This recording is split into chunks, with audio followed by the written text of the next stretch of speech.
Say it ain't so. Bengals fans collectively gasped when the franchise laid on the turf holding his knee. We'll discuss the agony of losing your quarterback to injury. Plus, we all just felt humiliated. We felt like we were second-class citizens. Sports are a part of the Queen City's identity, but some black athletes who are from here in Cincinnati say they've struggled with racism off the field. We'll dive into this issue. An upset alert, the Bearcats were finally tested, and Luke Fickell says they're better because of it. We'll talk about it with Justin Williams. From WCPO 9 Sports, this is Sports of All Sorts. What up? Welcome to Sports of All Sorts. I'm Reggie Wilson. The Bengals came into Sunday in a critical stretch in their rebuilding efforts, a time to show they're turning the corner and going into the right direction under this coaching staff. A big step doing that will be to get the first win on the road under Zac Taylor. Then the unthinkable happened. But Bengals fans might respond to that statement with, "You haven't watched this team through the years." Bengals taking on the Washington football team without Joe Mixon and 3 assistant coaches. Cincinnati's first 2 drives lead them to the red zone, and they twice come away with no points. On 4th and goal, Burrow tries to run it, and Chase Young says, "Hello, darkness, my old friend." Incredible collision. Burrow fumbles, and the football team recovers for a touchback. But it's all good because the defense holds. Burrow leads the offense right back down the field. And welcome to 2020, A.J. Green. First touchdown of the season, 64 for his career, passes Carl Pickens for the second most in Bengals history, 2 away from tying Chad. But of course, Randy Bullock misses the point after. It's 7-6. All right, let's take you to the third. Burrow back to pass deep, and he's hit up top and down low on that plant leg, injuring his left knee. Burrow down in some obvious pain. The CBS broadcast crew elects not to even show the replay. They said it's too gruesome. His current and former teammates console him as he's carted off. Ryan Finley comes in relief and does little to nothing. Bengals lose 20-9 to drop to 2-7-1, but obviously the concern is about Burrow. Energy of the team when he was our quarterback moving the ball. You felt like we could have a lot of success, and he's given us a chance. And most of all these games, he's done what he could do in the fourth quarter there to drive us down. And sometimes we just haven't gotten the win. But got a lot of belief in Joe, and whenever he's back, we'll be ready for him. Obviously, my thoughts right now are with Joe and just hoping he's going to be okay and have a speedy recovery. That was tough to see. So we've grown close. So that was hard to see. Tell him just keep his head up, man. It sucks. It's a game that we play, man. Just the injuries that comes with playing this sport, man, it's tough. Man, back with me to talk Bengals is Bengals all-time leading scorer Jim Breach and former Bengals cornerback Rodney Heath. Fellas, how we doing? Unfortunately, better than Joe Burrow. Yeah, so how tough is it when the leader of your franchise goes down with a devastating injury like that? We'll start with you, Rodney. I mean, it's deflating. You have a guy like coming in and always can count. You saw how well Joe was playing, and whatever happens with the team, whatever phase that happens with the team, special team, defense, offense, you knew that he would be playing, he would be well, and it's sickening that he's out. Jim? When he's your leader, you can almost remember back to Carson Palmer in the playoff game getting injured very similarly. Yep. And the team deflated around him, around John Kitna after that. And it's tough. I mean, it's tough to see your guy, the guy that's leading you, and a minute moving the ball up and down the field, and then all of a sudden this happens, and it changes your whole outlook. So if you're Zac Taylor, what's the message to the team to bring up the morale, and how much is this situation on him and his coaching staff? A lot of fans believe that it is. Well, you saw him with the firing the team up, after the injury happened. I mean, from now on, you have to continue to move forward. Like AJ and all the guys are saying, injuries happen, and it's very unfortunate. But, they have to find a way to win. At the end of the day, that's their job. So you have to find a way to win. I find it interesting because if you look at the last few weeks, the offensive line has actually been doing a really good job, or at least he's been getting hit much less than he was earlier in the year. And it's unfortunate that, that's why they started penalizing for people around people's knees. And unfortunately, it happened in this case. But when you're standing still and there's people all around you and they're 300 pounds, stuff happens, unfortunately. Yeah, Rodney, you mentioned it. So I know everyone is a pro and has a job to do, but when a guy like Burrow goes down, how do you expect the team to respond the rest of the season? You would hope that they would step up, and understand that. But Joe is a different player. He's a different type of guy coming in, and we all talked about this before how well he was playing and what type of player he was. It's hard to replace the guy. So now you have to understand that you're looking forward to the future and Joe getting back. That's great, but right now you still have New York coming to town, and then after that, the next game after that, and after that. So you have to get ready to go out and play those games, regardless. It's tough. You saw how well they moved the ball with Joe. They struggled with Ryan Finley. But the thing is, you're getting paid. Yeah. You're a pro, and this is an opportunity for Ryan Finley to step up and show them they made a good draft pick 2 years ago, and that he's warrants the backup job and an opportunity like this, unfortunately, when it comes. And real quick from both of you, knowing what you know about Burrow, what are your expectations for him when he comes back? Go ahead, Jim. There's no doubt he's going to be fired up. He's going to be the leader that we all expect him to be. He's going to work so hard to prepare this offseason. The great thing is the guys seem to bounce back so much faster now than they used to if it's just an ACL. So hopeful that everything's fine. He can recover quickly and get back to leading the team like he was doing this year. Yeah, I agree with Jim with all of that. Everything he said. That guy is a player, and I know he'll be back from there. And I think he'll continue going forward, the player that we all expect him to be. So best wishes and fast recovery to Joe. Absolutely. All right, well, the sun goes down on sadness today, but, like they say, the sun, it comes up in the morning. But as always, I appreciate you guys coming on and talking Bengals with me. Let's do it again next time. All right, man. Thanks, Reg. Have a good one, man. Yes, sir. All right, so I want to hear from you after the unfortunate injury to Joe Burrow. The question is, will the Bengals win another game this season? Tweet me at Reggie Wilson TV and make sure to use the hashtag SOAS. Well, UC had all of its faithful at the edge of their seats early and often on Saturday night.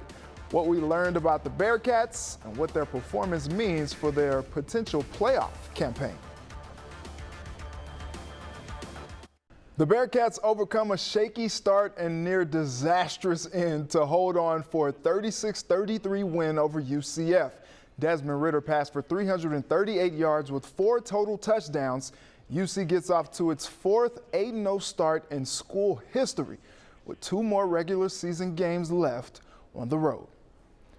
Bearcats had a chance for some style points near the end, but opted for keep away instead, and the team stays put at number 7 in the latest AP poll. Joining me to talk about it is Justin Williams from The Athletic. Justin, thanks for taking the time. Yeah, absolutely. Happy to be here, Reggie. Justin, Luke Fickell said it was good to finally get a chance to battle through some adversity and that they'd be tough to beat. How does this help them moving forward?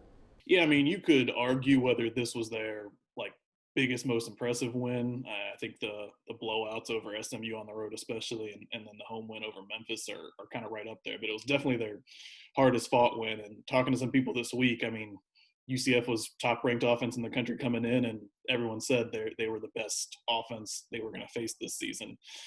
People within the program felt that way. So, I think, it's just another example of we know how good this defense is. We've now seen the past month or so how good this offense can be. We've seen how they can just totally destroy teams who are, ranked or, good, solid opponents, whatever. But this is the first time they went on the road. They were down 11 in the first quarter. They were down in the fourth quarter for the first time all season. And, they kind of kept their head about them and were able to make the plays when it mattered and pull it out. So I think this was just one more kind of checkpoint, one more test they had to pass to make sure that they can continue on their mission to win a conference title and maybe a little bit more. The Tulsa game got pushed back again, but with 2 games left, a strong defense, and Ritter playing the way he is, how far do you see this team going? They have Temple next week. They never seem to play well in Philadelphia, but they should win that game. Tulsa's on the December 12th, the game that keeps getting moved that you mentioned. And really that'll be, who hosts the American Athletic Conference title game. So that's going to be a big one on the road. Just seeing the way they played the past month, 5-6 weeks, I have a hard time believing they'll lose either of those games unless they have a complete drop-off. But, they're in position to do everything they want to do, finish the regular season undefeated, host a championship game.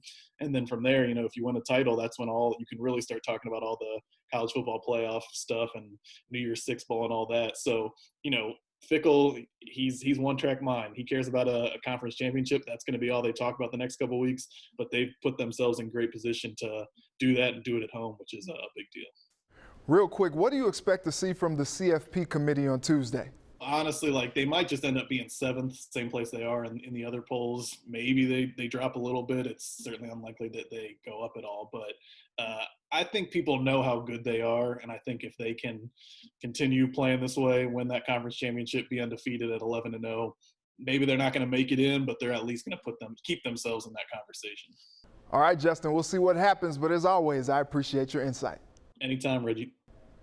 Coming up, playing 2 different games, we take a deeper look at how some of our local athletes have experienced racism in an installment of our series called The Game.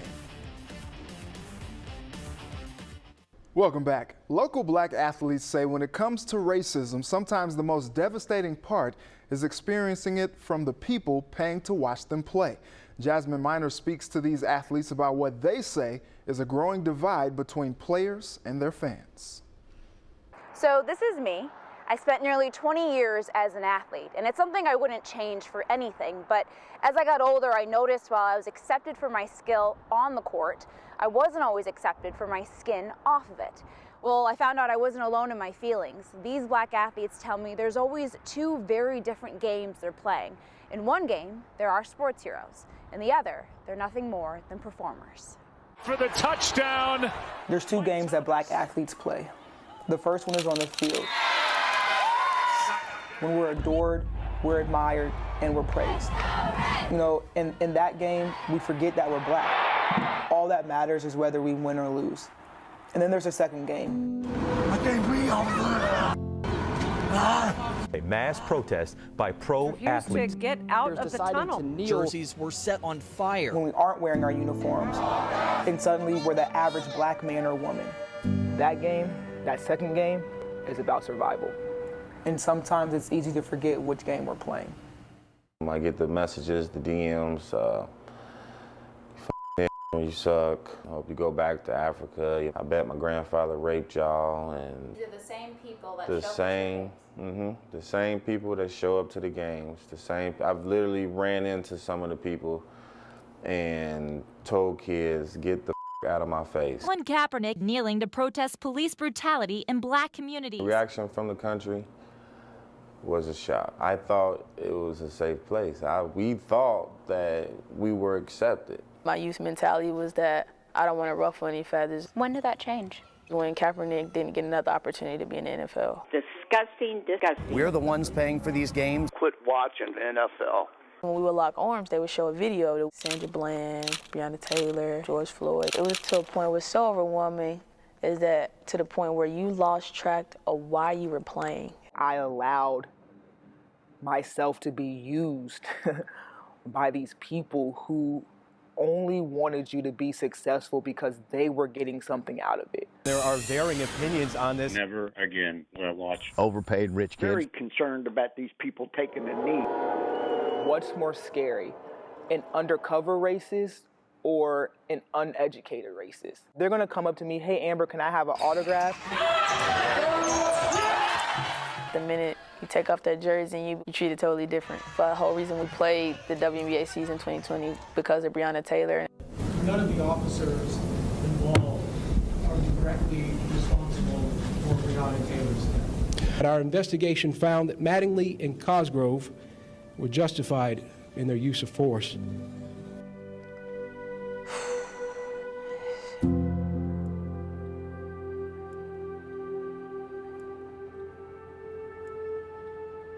Is this really America? How can I feel safe?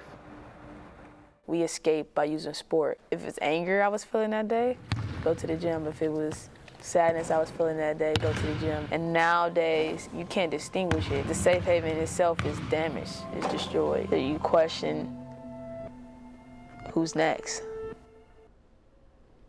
Wow, what a powerful question. That was the second installment of a three-part series called The Game.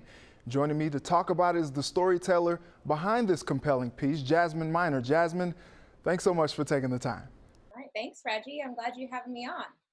Jasmine, this is some pretty extensive storytelling. How did this come about? Where did the idea come from?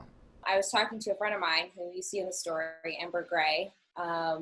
We both were athletes. We didn't grow up together, but we connected through sports.